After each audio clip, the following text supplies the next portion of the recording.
Araba bunları mı? Ya başka ne beğendin? Senin adın nedir?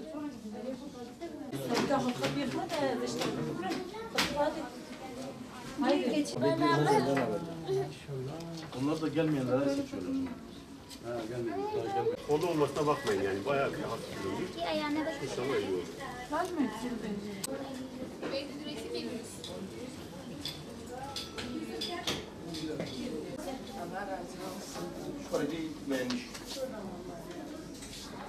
Batman Umut Kervanı olarak muhtaç ailelerimize yardım etmeye devam ediyoruz. Ailelerimizin çocuk giydirme projesi olarak bu faaliyetimizde muhtaç ailelerimizin 25 tane çocuğumuzu inşallah bugün giydireceğiz.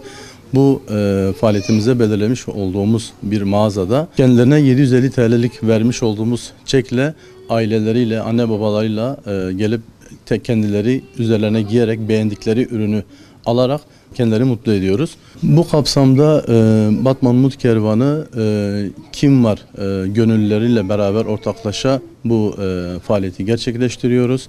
Kendilerine buradan ayrıca teşekkür etmek istiyorum.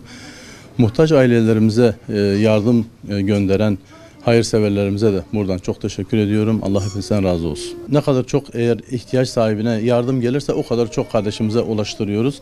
Ailelerimizin sayısı çok fazladır. Allah rızası için yardımlarımızı esirgemeyelim.